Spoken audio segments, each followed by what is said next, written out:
Hi guys, and welcome back to my corner of the internet and YouTubes, and it's time for a book haul, which I did not think I would be doing for a long time, and if I did do it, I thought it would be like 3 or 4 books, but I overdid it, and I'm gonna overdo it again next month because next month is my birthday month. This month, this is just what happened. I was gonna buy maybe 4 books, and I bought closer to 14, maybe more.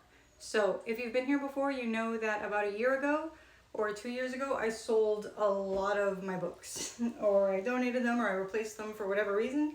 And some of these are replacing books that I regret getting rid of. And some of these I just want the trophies of war back on my shelves. And most of these are books that are entirely new to me. So let's start off with the Book of the Month books. I am in no way, shape, or form affiliated with Book of the Month. I don't have a link for or anything for you. Stop doing that, smart guy. I don't have a link or anything for you. I just had 5 credits stored up in my account because I haven't been buying books from Book of the Month.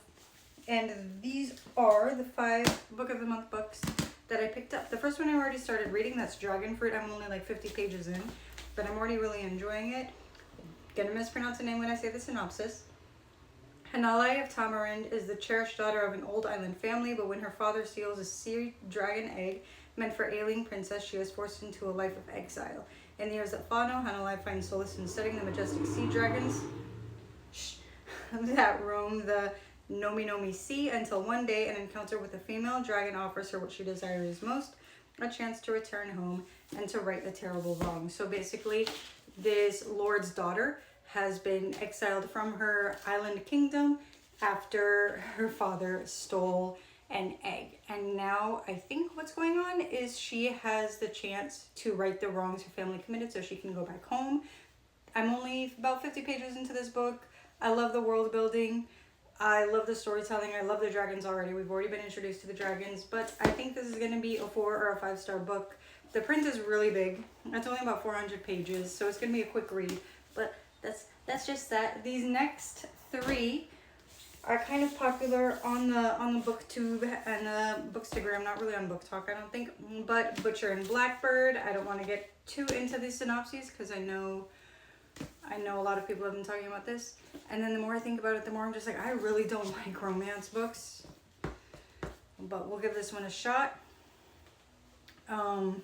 I guess I'll read the synopsis to you. When a chance encounter sparks an unlikely bond between rival murderers Sloane and Rowan, they find something elusive: the friendship of 2 like-minded pitch-black souls who just happen to enjoy killing other serial killers.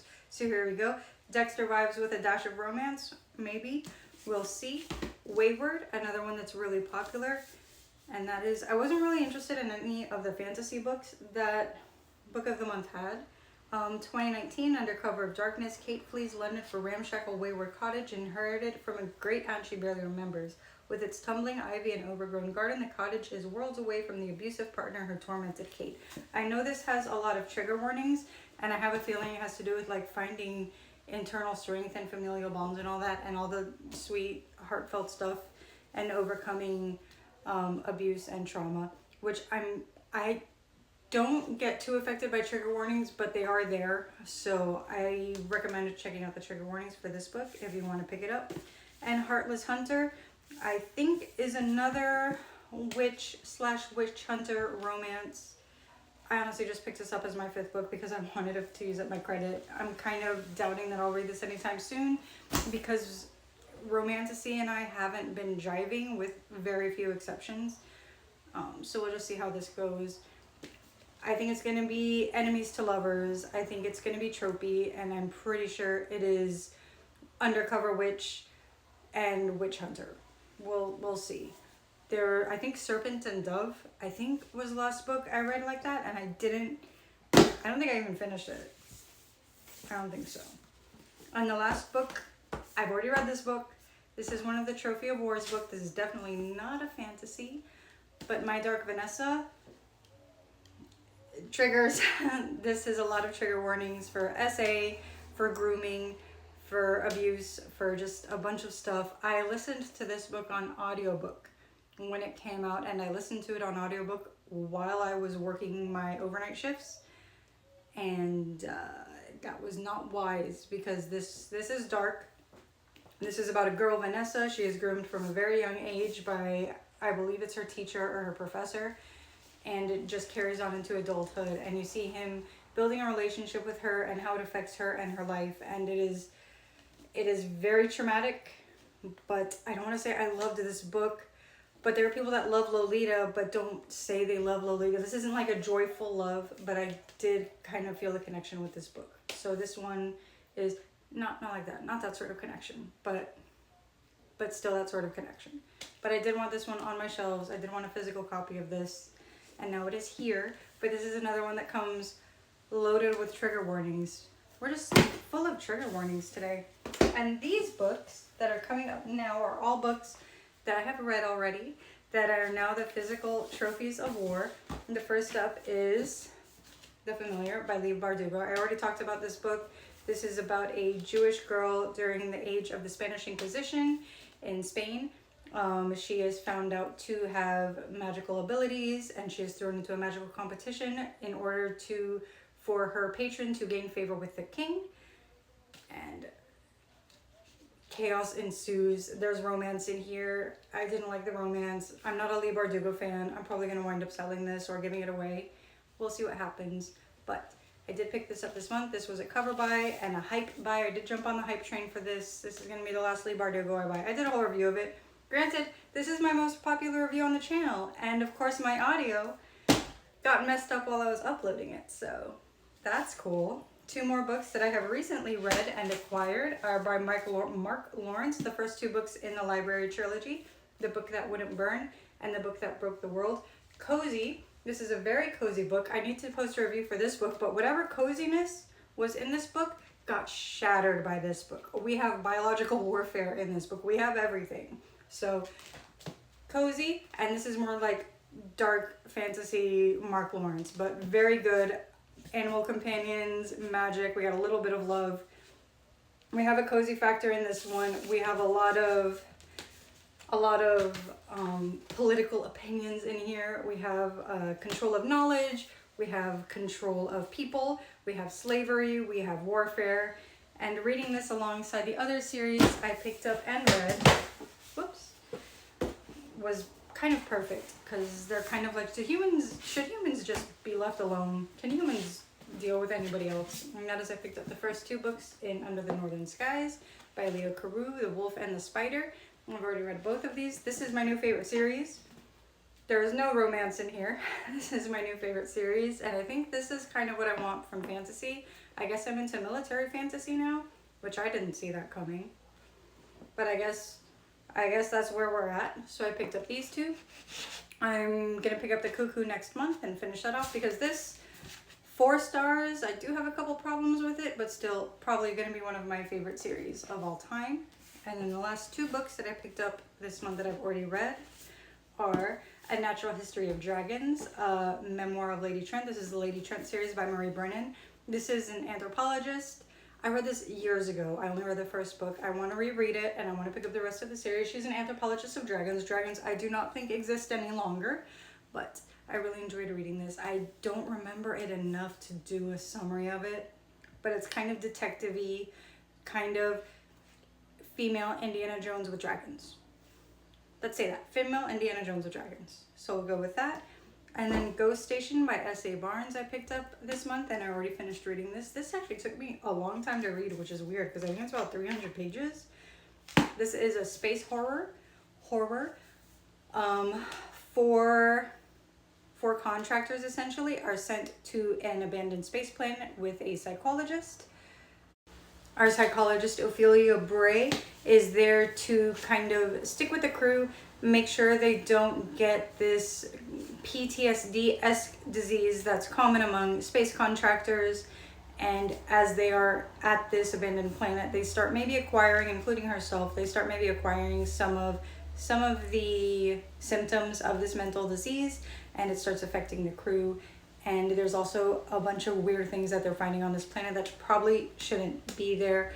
It was good if you love space horror. This is a definite read. It should be a fast read, but I guess this isn't the media for space horror for me. When it comes to space horror, I'd rather watch it than read it. But I did appreciate this.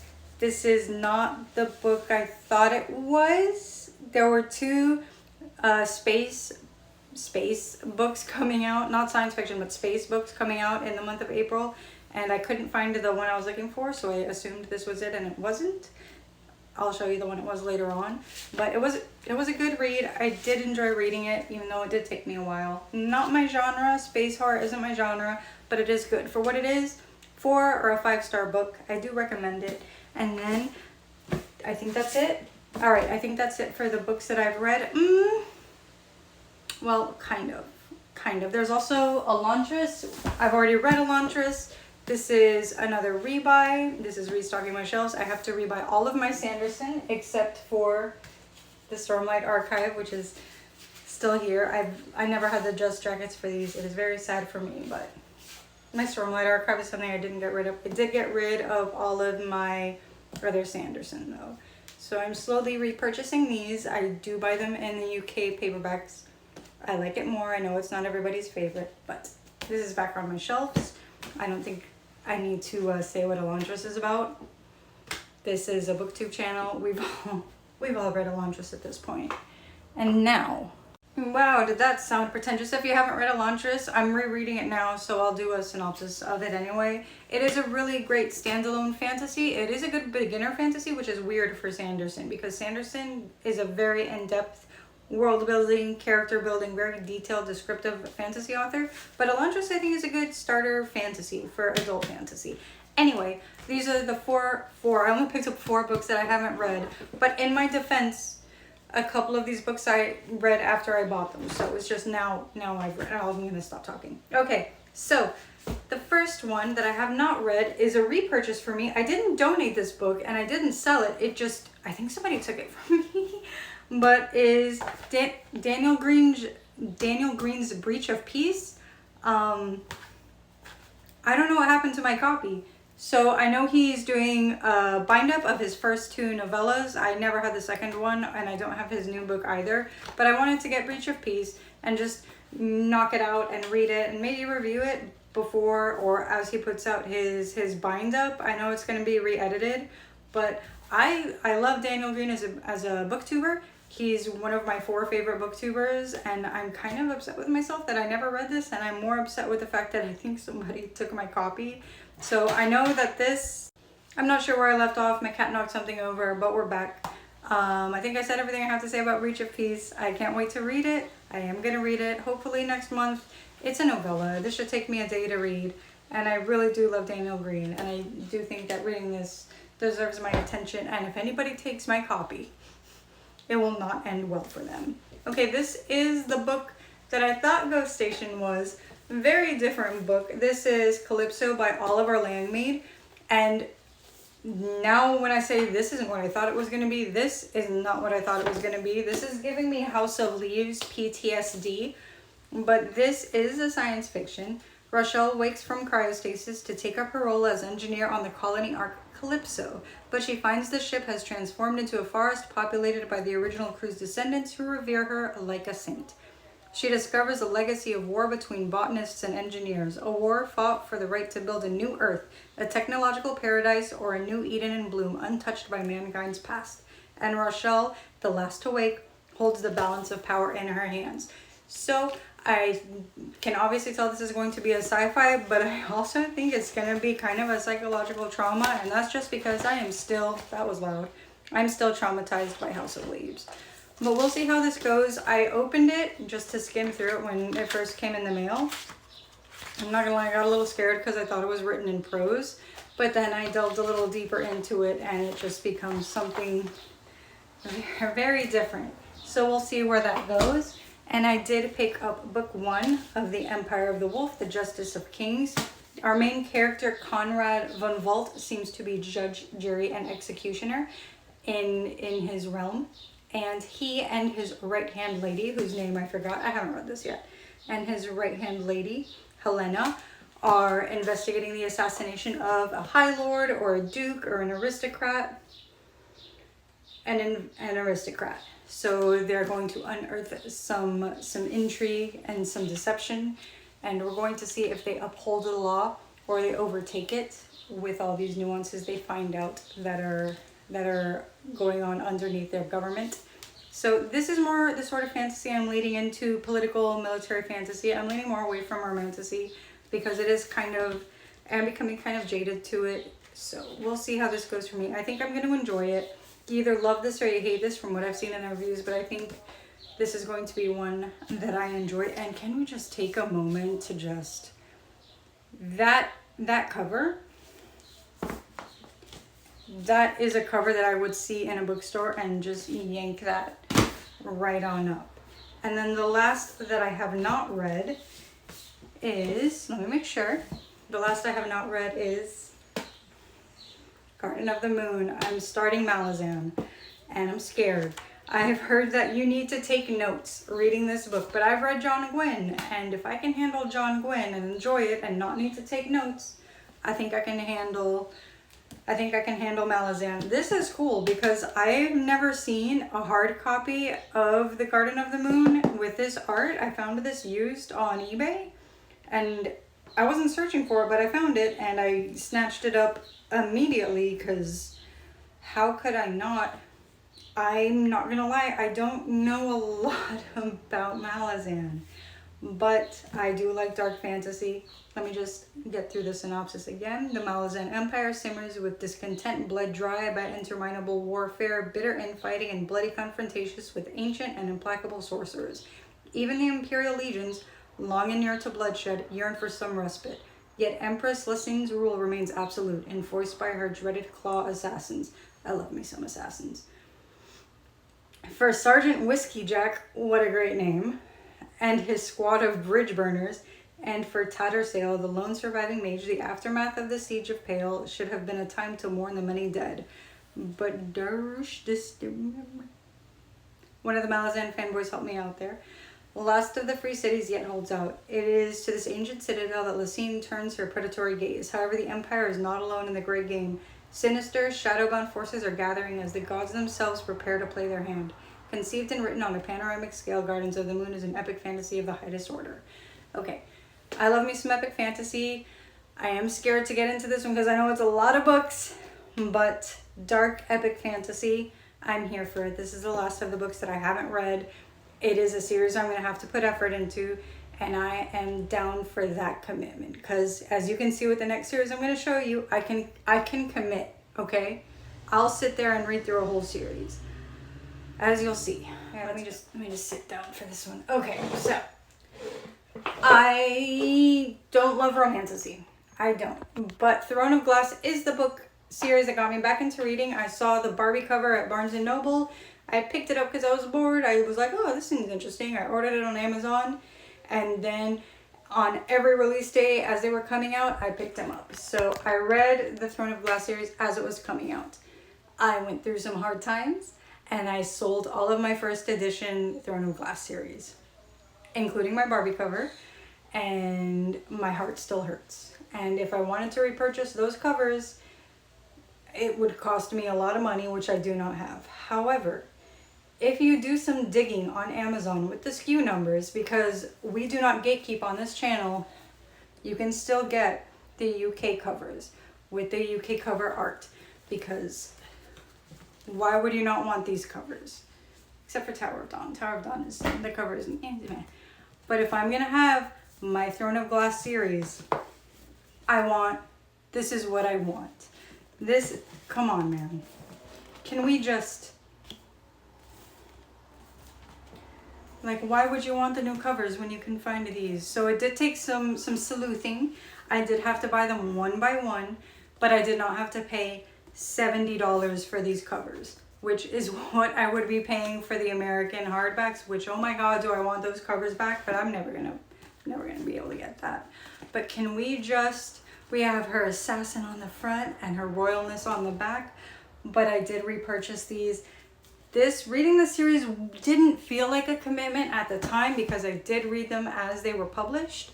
But can we just, I am just so happy to have these beautiful books back on my shelf. They don't have the spines that the American hardcovers had or the American's paperback had, but I love these editions so much more than the ones that are out now. I honestly hate the new covers. I do not like the new covers at all, and I'm gonna get them eventually, maybe if someone's nice and gives me a gift card because I can't see myself paying for it. I also did get another cover that was damaged by a cat. And that is, I got a new Aquawar. I still have the rest of the series in the original paperbacks, but this was the final book that I picked up this month because I will never regret, or I will never not regret selling those hardcovers. I'm very sad about it, but I'm glad that I at least was able to get my hands on the UK covers with the original artwork, because the new artwork is not my cup of tea. Anyway, I'm going to try to finish reading Dragon Fruit. I was about to say Dragon Seed. I'm gonna start working on another video for the book that broke the world, and I will see you guys next time. If there's any of these books that you want a review of, or if there's any of these books that you've read and you really enjoyed and you think I should pick up, and if you know how to pronounce that city's name in Malazan and you think I should mentally prepare myself for that trauma of reading that series, just let me know in the comments down below. And I will see you guys next time. Thanks for hanging out. Bye.